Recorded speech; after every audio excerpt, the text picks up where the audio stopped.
Hi friends, അസ്സലാമു അലൈക്കും. Welcome to my channel. അപ്പോൾ ഇന്നത്തെ ഒരു വീഡിയോ എന്ന് പറഞ്ഞാൽ ഡേ മൈ ലൈഫ് വീഡിയോ അല്ല കേട്ടോ. നമ്മൾ കിച്ചൺ എപ്പോഴും വൃത്തിയായിട്ട് ഇരിക്കാൻ വേണ്ടിയിട്ട് ശീലിക്കേണ്ട കുറച്ച് കാര്യങ്ങളാണ് കേട്ടോ ഞാൻ നിങ്ങളായിട്ട് ഷെയർ ആക്കുന്നത്. കുറച്ച് ടിപ്സാണ്, അത് നിങ്ങൾക്ക് ഉപകാരപ്പെടും. അപ്പോൾ ഒന്നാമത്തെ കാര്യം എന്ന് വെച്ചാൽ കിച്ചണിൽ എപ്പോഴും ജനൽ തുറന്നിടാൻ വേണ്ടിയിട്ട് ശ്രദ്ധിക്കുക.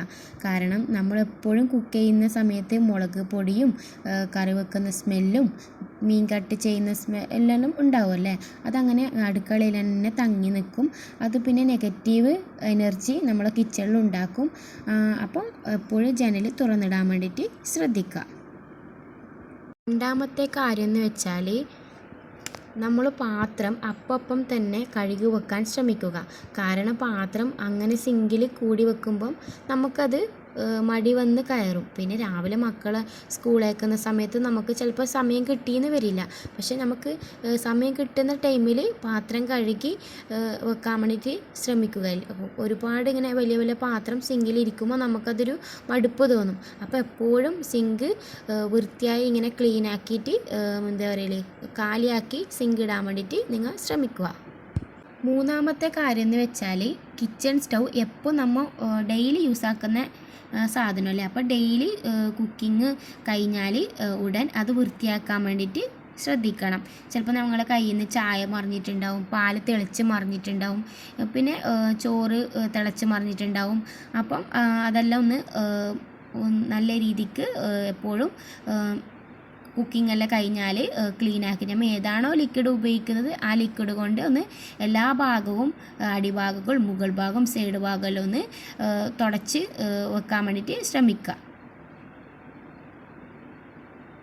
നാലാമത്തെ കാര്യം എന്ന് വെച്ചാൽ നമ്മളിപ്പോഴും പാത്രം കഴുകുമ്പം ചിലപ്പോൾ വെള്ളം തറയിൽ വീണേക്കാം, ചിലപ്പോൾ ഡ്രസ്സിൽ അഴുക്കായേക്കാം. അപ്പം അങ്ങനെ ഉണ്ടെങ്കിൽ ഇങ്ങനെ ഒരു ടവൽ മടക്കി ഈ ഒരു സൈഡിൽ വെച്ച് കൊടുത്താൽ വെള്ളം പുറത്ത് പോവോ ഒന്നും ചെയ്യില്ല. അഞ്ചാമത്തെ കാര്യം, എപ്പോഴും സിങ്കും പൈപ്പും നല്ല രീതിയിൽ എല്ലാ ഭാഗത്തും കഴുകി വൃത്തിയാക്കി സൂക്ഷിക്കാൻ വേണ്ടിയിട്ട് ശ്രദ്ധിക്കുക. നമ്മൾ എത്ര തന്നെ പാത്രം നല്ല ലിക്വിഡ് കാര്യങ്ങൾ ഉപയോഗിച്ച് കഴുകിയാലും ഈ സിങ്കും പൈപ്പും കഴുകിയില്ലെങ്കിൽ അതിൽ നിന്ന് ബാഡ് സ്മെല്ല് ഉണ്ടാവും. അത് കിച്ചണിൽ തങ്ങി നിൽക്കും. അപ്പം നമുക്ക് കിച്ചണിൽ കയറാനേ തോന്നില്ല. അതുകൊണ്ട് എപ്പോഴാണോ നമുക്ക് സമയം കിട്ടുന്നത് ദിവസത്തിൽ ഒരു തവണയെങ്കിലും നല്ല രീതിക്ക് സിങ്കും പൈപ്പും വൃത്തിയാക്കി ഇടാൻ വേണ്ടിയിട്ട് ശ്രദ്ധിക്കുക. ആറാമത്തേന്ന് വെച്ചാൽ നമ്മൾ കിച്ചണിൽ കുഞ്ഞ് പ്ലാന്റ്സ് വളർത്താൻ വേണ്ടിയിട്ട് ശ്രദ്ധിക്കണം. കാരണം നമുക്ക് ഇഷ്ടമുള്ള സ്ഥലത്ത് കുഞ്ഞു പ്ലാന്റ്സ് വെക്കാൻ വേണ്ടിയിട്ട് ശ്രമിക്കുക. അപ്പോൾ നമ്മളെ മനസ്സിനും സന്തോഷം ഉണ്ടാവും. പിന്നെ അതുപോലെ തന്നെ കിച്ചൺ നല്ല ഭംഗി കൂട്ടാൻ വേണ്ടിയിട്ടും സഹായിക്കും.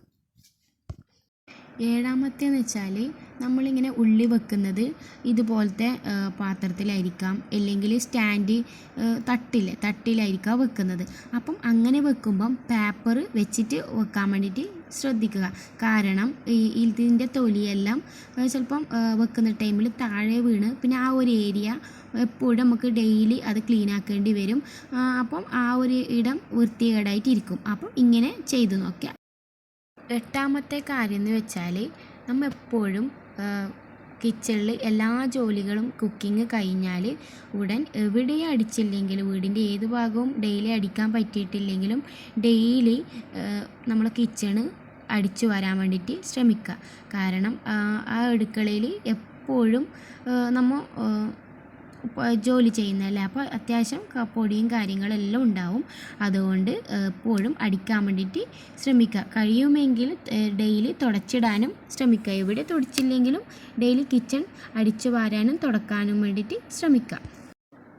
ഒമ്പതാമത്തേന്ന് വെച്ചാൽ നമ്മൾ ഡെയിലി ഉപയോഗിക്കുന്നതല്ലേ മിക്സി. അപ്പം നമ്മൾ ഡെയിലി ഉപയോഗം കഴിഞ്ഞ ഉടനെ അത് ഒന്ന് തുടച്ച് അതിൻ്റെ വയറും കാര്യങ്ങളും ഒന്ന് തുടച്ച് മാറ്റി വെക്കാൻ വേണ്ടിയിട്ട് ശ്രമിക്കുക. ഇപ്പോൾ നിത്യജീവിതത്തിൽ നമുക്ക് ഒഴിഞ്ഞുകൂടാൻ പറ്റാത്ത ഒരു ഇത് തന്നെയല്ലേ നമ്മളെ മിക്സി. അപ്പോൾ അതുപോലെ തന്നെ കെറ്റിലും ഒന്ന് അതിൻ്റെ കൂടെ ഒന്ന് അങ്ങനെ മിക്സിയും കെറ്റിലും കാര്യങ്ങളെല്ലാം ഒന്ന് തുടച്ചിടാൻ വേണ്ടിയിട്ട് ശ്രദ്ധിക്കുക. പത്താമത്തേത്, നമ്മളെ വീട്ടിൽ ഏത് സാധനവും വാങ്ങുമ്പോൾ ഇപ്പോൾ കൊണ്ടുവരുന്ന ഒന്നല്ലേ പ്ലാസ്റ്റിക്. ഇപ്പോൾ നമ്മൾ ഓയിലായിക്കോട്ടെ, പാലായിക്കോട്ടെ, ബിസ്ക്കറ്റിൻ്റെ കവറായിക്കോട്ടെ, എല്ലാം പ്ലാസ്റ്റിക് കവറല്ലേ. അപ്പോൾ നമ്മൾ ഈ പ്ലാസ്റ്റിക് കവർ അങ്ങിങ്ങ് വലിച്ചെറിയാണ്ട് ഇങ്ങനെ കൊട്ടയിലോ ചാക്കിലോ എടുത്ത് മാറ്റി വെക്കുക.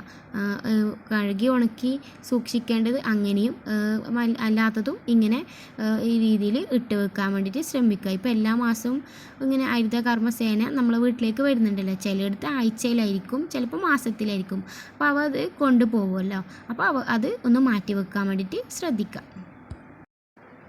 11ാമത്തേത്, ഇപ്പോൾ നമ്മൾ കറികൾ ചെയ്യുന്ന സമയത്ത് നമ്മൾ ഒരുപാട് മസാല കാര്യങ്ങളെല്ലാം നമ്മൾ എടുക്കുമല്ലോ. അപ്പം അത് എടുത്ത് കഴിഞ്ഞാൽ നമ്മളെ ഉപയോഗം കഴിഞ്ഞാൽ ഉടനെ നമ്മൾ എവിടെയാണോ അതിൻ്റെ സ്ഥാനത്ത് അവിടെ തന്നെ മാറ്റി വെക്കുക. 12ാമത്തെ കാര്യം എന്ന് വെച്ചാൽ എപ്പോഴും നമ്മൾ പാത്രം കഴുകുമ്പം വെള്ളം തെറിക്കും, തറയിൽ വീഴും. അത് നമ്മൾ ചിലപ്പം വഴുതി വീഴാൻ വേണ്ടിയിട്ട് ചാൻസ് ഉണ്ടാക്കും. അപ്പോൾ ആ ഒരു ഏരിയയിൽ എപ്പോഴും നമ്മൾ ആ ഒരു സിങ്കിൻ്റെ താഴെയായിട്ട് ഇങ്ങനെ ചവിട്ടിയിടാൻ വേണ്ടിയിട്ട് ശ്രദ്ധിക്കുക. 13ാമത്തേന്ന് വെച്ചാൽ കൗണ്ടർ ടോപ്പിന് മുകളിൽ ഒരുപാട് സാധനം നിറക്കാതിരിക്കുക. നമുക്ക് ആവശ്യമുള്ള സാധനം മാത്രം വെക്കുക. ഇത് കിച്ചണിൽ എപ്പോഴും വൃത്തിയായിരിക്കാൻ നമ്മളെ സഹായിക്കും. ബാക്കിയുള്ളത് നമ്മൾ എവിടെയാണോ കബോർഡിൽ വെക്കുക, പിന്നെ എവിടെയാണോ നമ്മൾ വെക്കുന്നത് അവിടെ വെക്കുക. ഒരുപാട് സാധനം നിറക്കാതിരിക്കുക. 14ാമത്തേത് എന്താ വെച്ചാൽ പിന്നെ നമ്മൾ വേസ്റ്റ് ഇടുന്ന ഒരു പാത്രം ഉണ്ടാവില്ല, അതെപ്പോഴും അടുപ്പില്ല പാത്രം ആയിരിക്കണം. കാരണം എപ്പോഴും വേസ്റ്റ് ഒന്നും തുറന്ന് വെക്കാൻ പാടില്ല. ഇങ്ങനെ അടുപ്പുള്ളത് ഉള്ള പാത്രം നമ്മൾ ഡെയിലി ഉപയോഗിക്കാൻ വേണ്ടിയിട്ട് ശ്രദ്ധിക്കുക. അതുപോലെ തന്നെ അപ്പോൾ വീഡിയോ ഇഷ്ടപ്പെട്ടാൽ ലൈക്ക് ചെയ്യാനും ഷെയർ ചെയ്യാനും സബ്സ്ക്രൈബ് ചെയ്യാനും മറക്കല്ലേ.